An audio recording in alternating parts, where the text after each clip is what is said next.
And all new tonight, it appears that President Trump's finances are far from what he claims. Yeah, the self-proclaimed billionaire rode to the White House claiming he knows how to run businesses. But tonight, the New York Times reports Mr. Trump lost over $1 billion in a decade. Tonight, KCAL political reporter Dave Bryan is here with that story. Dave? And the debate about what this all means is already pretty heated tonight. The New York Times report raises questions about just how successful Donald Trump was in the business world and the art of the deal. And it also raises questions about his taxes. The Times reports he only paid taxes in 2 of the 10 years they researched. A stunning report in the New York Times Tuesday night. The headline sets the tone. Decade in the red. Trump tax figures show over $1 billion in business losses. The Times says the report is based on newly obtained tax information and reveals that from 1985 to 1994, Donald Trump's businesses, including an airline in his name and casinos, were in far bleaker condition than was previously known.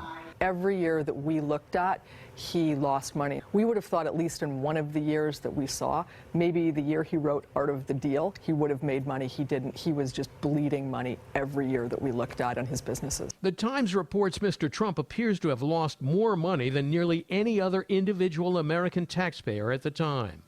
His core business losses in 1990 and 1991, more than $250 million in each year, were more than double those of the nearest taxpayers in the IRS information for those years.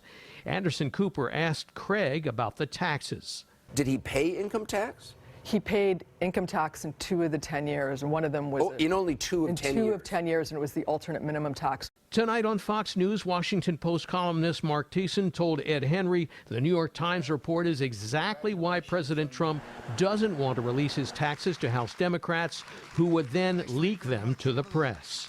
I always thought that the reason why Donald Trump doesn't want his taxes released has nothing to do with any corruption or illegality.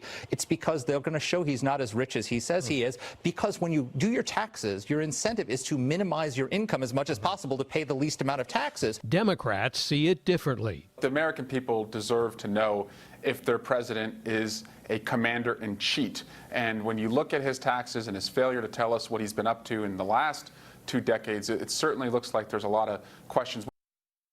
Well, it's certainly not unusual for hotel and airline and casino owners to take big depreciation losses on their properties, and Trump probably did as well. But the New York Times reports that depreciation cannot account for the hundreds of millions of dollars in losses Mr. Trump declared on his taxes. Susie, back to you. All right.